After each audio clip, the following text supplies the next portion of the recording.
Mtazamaji, madhila ya ukame, yaani sehemu nyingi jinsi zinavyoathirika, leo imekuwa ni zamu ya pwani ya Kenya, kaunti ya Kilifi, Kwale na hata kaunti ya Tana River. Hivyo ndivyo mambo yalivyo. Ndani ya studio, mtazamaji, nina mgeni Peter Murkomen ambaye bila shaka ni meneja wa sekta ya kupunguza hatari ya maafa katika shirika la Kenya Red Cross. Karibu sana bwana Peter kwenye studio. Asante Nicholas, nashukuru sana kwa kuwa nami jioni ya leo. Naam.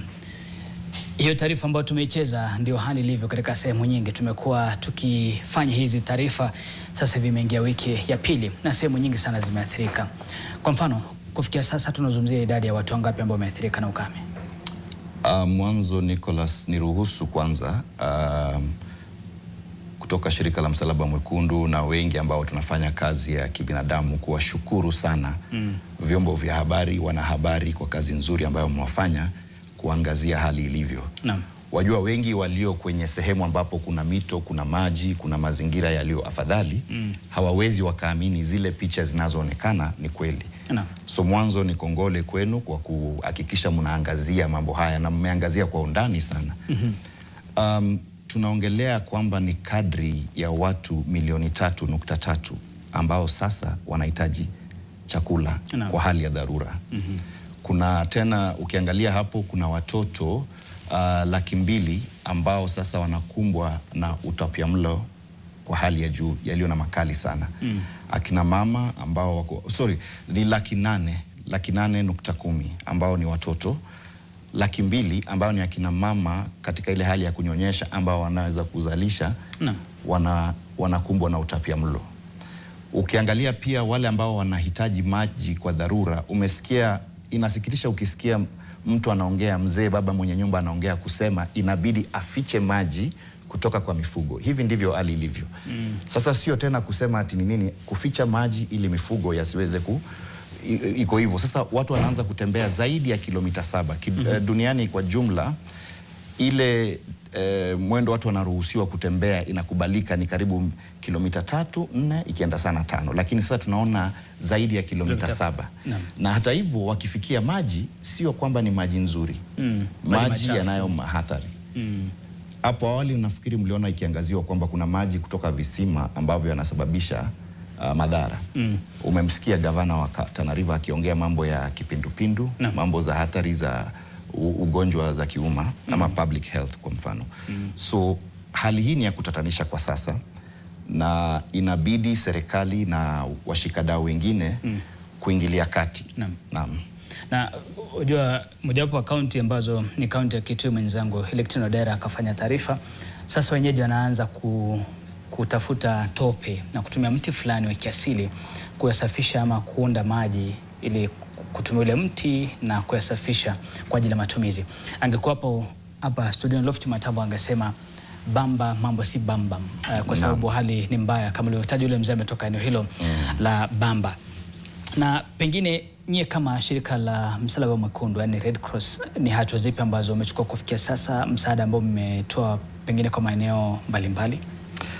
Kama shirika la Msalaba Mwekundu tumehakikisha kwamba kadri ya watu milioni 1 wanaweza kufikiwa na maji ya kwa hali ya dharura ama water tracking, emergency water tracking, ambapo tunahusisha yale malori kupeleka maji.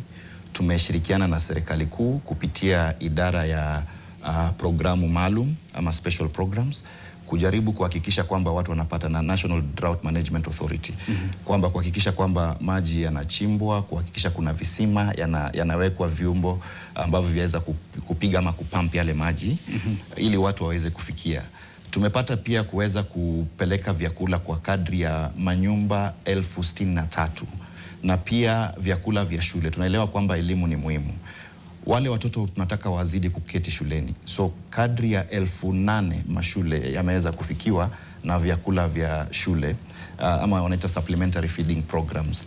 Pia vile kwa mambo ya utapiamlo tunashirikiana na idara ya afya. Tumepata kuangalia vile vitengo maalum ambayo tumewafikia karibu watoto kadri ya 700,000 kwa zile tunaitanga supplementary feeds ama vile vyakula maalum vinavyoweza kuwasaidia kuregesha hali yao ya kawaida kwa wakati huu wa dharura.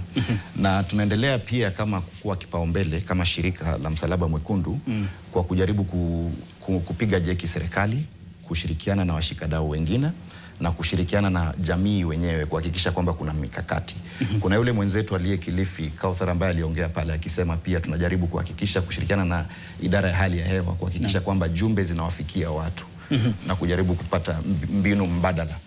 Bwana Peter, mashirika na serikali kila mara mwaka nenda mwaka rudi, mambo yanakuwa ni yale yale tu kwamba tumetoa msaada wa chakula, tumefanya 1, 2, 3, lakini unahisi ni kwa nini hakuna msaada, hakuna suluhu la kudumu? There's no lasting solution to this problem.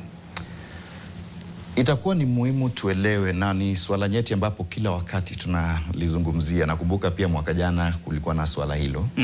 Na itakuwa ni vizuri tupate kuelewa sababu nini la sababisha janga la ukame. Nini tatizo? So tutaangalia sehemu 3.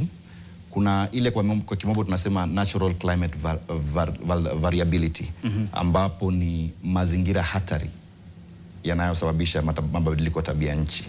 Kuna cha pili ambapo ni sisi binadamu wenyewe, tunaita anthropogenic activities kwa kimombo, ama zile tabia za kibinadamu zinazochangia, na kuna lile la 3 ambalo ni hali ya uchumi ya kijamii. Ukiangalia mambo haya matatu, ukienda kwa lile hali ya mabadiliko tabia nchi, kuna wengi wetu tunajua El Nino. Upande mwingine wa El Nino ni La Nina. El Nino tuwajua wengi, nikisema El Nino hakuna mtu anasumbuka kujua, manake anajua ni mafuriko, ni maji. Sasa upande ule mwingine ni La Nina, ambayo ni baridi kuu katika Pasifika, kule baharini Pasifika, Mashariki ya Kati, na ni baridi kubwa sana ambayo inasababisha ukosefu wa maji. So El Nino inasababisha maji mengi sana hadi mafuriko ya kuwepo. La Nina inasababisha ukosefu wa maji na inachangia ukame. Pembe la Afrika, Greater Horn of Africa, ni mojawapo ambayo wanakabiliwa na yale, manake tunakaribia the ocean, bahari. So ya kwanza ndio hiyo. Ya pili ni sisi kama binadamu. Tunavyofanya vitu, tunachangia kuharibu mazingira. Kwa mfano tunapokata miti, tunapochangia kutumia udongo bila kukubali rutuba ipate kujirejesha katika ile hali yake ya kawaida na iweze kuzalisha. So kunakuwa na momonyoko wa udongo, kunakuwa na udongo isio na unyevu inaofaa ama inaweza kuzalisha. Na pia sasa unapata tunarusha takataka. Tunafanya vitu vingi ambavyo vinachangia mabadiliko tabia nchi. Kuja katika swali lako, manake tukielewa vitu hivyo vote, na pia saa zingine tunafanya vitu vya kiuchumi ili tupate kujimudu kama binadamu, lakini hapo bila kujua kwamba tunachangia kuharibu mazingira. Na pia kwa umbali tena zaidi ni kuchangia kwa mabadiliko tabia nchi, ambayo sasa inatufanya tunakuwa na ukame kwa hali zinazorejelea kwa karibu.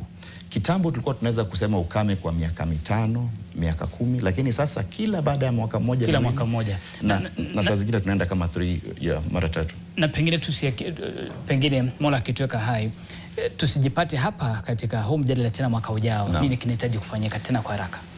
Kwa sasa, na nataka kusema kuna nia.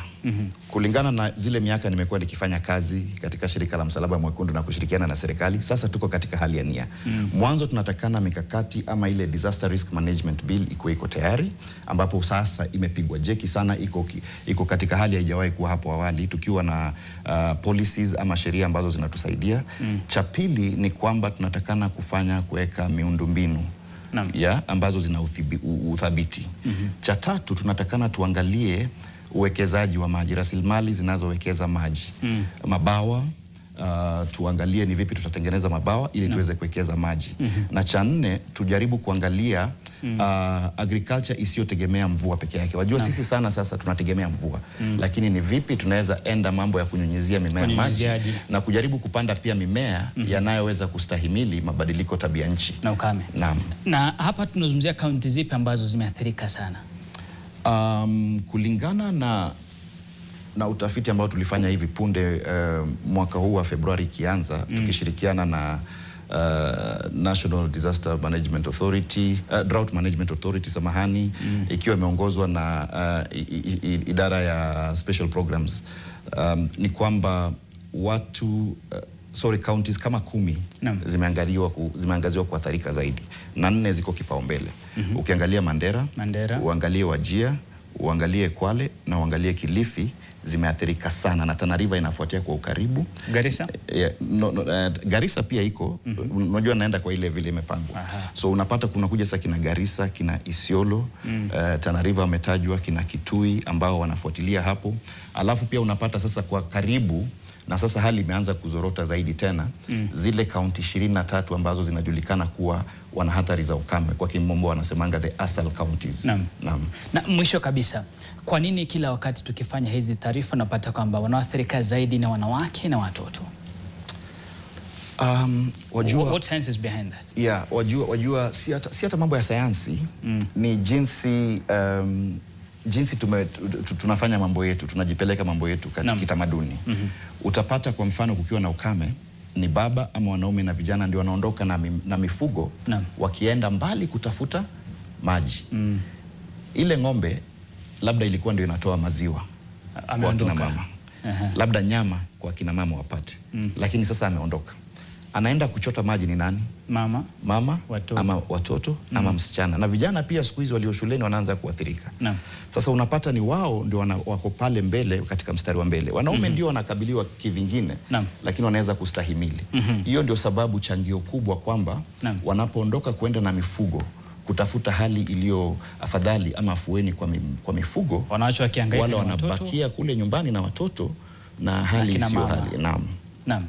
Asante. Nashukuru. Peter Morgor, mtazamaji, meneja wa sekta ya kupunguza hatari ya maafa kutoka shirika la Kenya Red Cross. Na bila shaka nadhani kwamba siku zijazo ama chache zijazo tutakuwa na mwalika hapa ndani ya studio kuzungumzia swala la mvua na vile vile athari za mafuriko katika sehemu mbalimbali, kwa sababu imekuwa ni ada kwamba masaibu haya tunayapata kila wakati yanapotukia. Serikali, masuala na zuka, je, serikali inafanya nini? Je, serikali iwapi? Madhila ya ukame, mtazamaji, tunazidi kuangazia hizi taarifa kutoka pembe mbalimbali za taifa, na kufikia hapo mtazamaji, naomba nipate mapumziko mafupi. Muda si mrefu nitakuwa narejea na taarifa za spoti. Usibanduke.